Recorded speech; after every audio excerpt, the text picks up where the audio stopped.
Hello అండి, నా పేరు doctor K Nainishri, IVF consultant, Hegde fertility centre, Miyapur branch. ఈరోజు మనం మాట్లాడుకోబోయే దేని గురించి అంటే సిజేరియన్ సెక్షన్ రేట్ అనేది రీసెంట్ టైమ్స్లో చాలా ఇంక్రీజ్ అయిందనమాట. ఇంతకుముందు ఓల్డెన్ టైమ్స్లో నార్మల్ డెలివరీసే ఎక్కువగా జరుగుతుండేటివి, సిజేరియన్ సెక్షన్ అనేటివి చాలా తక్కువ అనమాట. బట్ ఇప్పటికి వచ్చేసరికి సిజేరియన్ డెలివరీ రేట్ అనేది ఈ రీసెంట్ టైమ్స్లో చాలా ఇంక్రీజ్ అయింది. ఎందుకు అని మనం ఆలోచిస్తే మెయిన్గా వచ్చేసి social and the life style factors అనమాట. సో ఈ మధ్య కాలంలో చాలామంది కపుల్స్ ఏంటి అంటే ప్రెగ్నెన్సీని డిలే చేస్తూ ఉన్నారు. సో లేటర్ ఏజ్లో ప్రెగ్నెంట్ అవ్వడం వల్ల వాళ్ళకి కాంప్లికేషన్స్ ఎక్కువగా ఉంటున్నాయి అండ్ వాళ్ళకి మెడికల్ కండిషన్స్తో కూడా అసోసియేట్ అవుతున్నారు. అంటే లైక్ డయాబెటీస్ రావడము ప్రెగ్నెన్సీలో, హైపర్ టెన్షన్ లేదా ఒబెసిటీతో ఫేస్ చేస్తున్నారు. సో అలాంటి వాళ్ళదంతా కూడా సో కాంప్లికేషన్స్ ఎక్కువ ఉండడం వల్ల they are opting for the caesarean section అనమాట.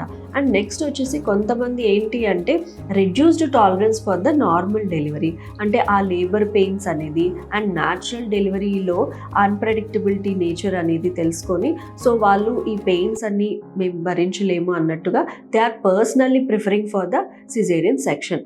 బట్ మనకి రీసెంట్గా మెడికల్ అడ్వాన్స్మెంట్లు ఏంటి అంటే నార్మల్ డెలివరీ కూడా ఎపిడ్యూరల్ అనస్థీషియా, అంటే ఎపిడ్యూరల్ అనేది తీసుకొని ఆ పద్ధతిలో కూడా they can opt for the normal delivery.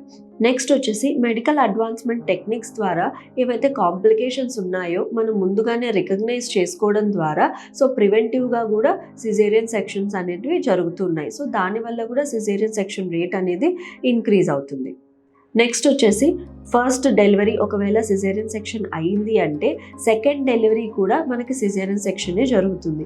ఎందుకు అంటే మనకి ఒకసారి సిజేరియన్ సెక్షన్ జరిగిన తర్వాత అడిక్వేట్ గ్యాప్ లేదు అంటే మాత్రం వాళ్ళకి యూట్రైన్ రప్చర్ రిస్క్ అనేది చాలా ఎక్కువగా ఉంటుందన్నమాట.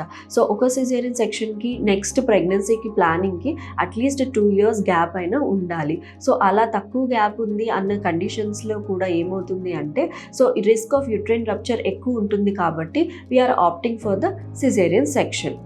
నెక్స్ట్ వచ్చేసి అలా కాకుండా ఒకవేళ బేబీ పొజిషన్ని బట్టి, అంటే బేబీ హార్ట్ బీట్ ఏదైనా తక్కువగా ఉంది అంటే ఫిటల్ డిస్ట్రెస్ ఏమైనా ఉంది, లేదా అలా కాకుండా బేబీ వచ్చేసి కాళ్ళతో ప్రెజెంట్ అయ్యి ఉంది, లేదా మాయ ఏదైతే ఉందో ప్లసెంటా అది కిందికి ఉంది.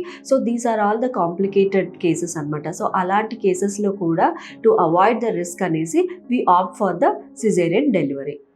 అండ్ నెక్స్ట్ ఒకవేళ మనకి ఫస్ట్ సిజేరియన్ అయిన తర్వాత కూడా if they want to go for the second normal డెలివరీకి ట్రై చేయొచ్చా అంటే చేయొచ్చు. దాన్నే మనం vaginal birth after caesarean section అంటాం అనమాట. సో దాంట్లో వచ్చేసి ఏంటంటే అడిక్వేట్ గ్యాప్ ఉంది అండ్ మనకి స్కార్ థిక్నెస్ ఏదైతే ఉందో అది ప్రాపర్గా ఉంది, థిన్గా ఏం లేదు. So we come to know scar thickness అనేది మనకు స్కాన్లో తెలుసుకోవచ్చు. సో ఆ స్కార్ థిక్నెస్ని బట్టి వాళ్ళు వెజనల్ డెలివరీకి ప్లాన్ చేసుకోవచ్చు లేదా అనేది కూడా ఉంటుంది. సో స్కార్ థిక్నెస్ బాగుంది, అడిక్వేట్ గ్యాప్ ఉంది ఫస్ట్ ప్రెగ్నెన్సీకి సెకండ్ ప్రెగ్నెన్సీకి అంటే they can opt for the vaginal birth. కాకపోతే ఏంటి అంటే ఆ వెజనల్ బర్త్ ఏదైతే ఉంటుందో దాన్ని proper under guidance and proper care దగ్గరే చేసుకోవాలన్నమాట.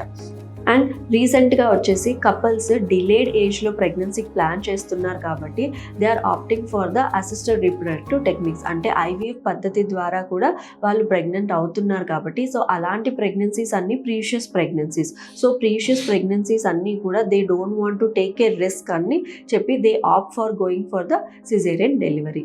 సో ఇలాంటి సిచ్యువేషన్స్ వల్లనే మనకి రీసెంట్ టైమ్స్లో సిజేరియన్ సెక్షన్ రేట్ అనేది చాలా పెరిగిపోయింది. సో ఫర్దర్గా ఇంకేమైనా తెలుసుకోవాలి అని అనుకుంటే contact Hegde hospital. Thank you.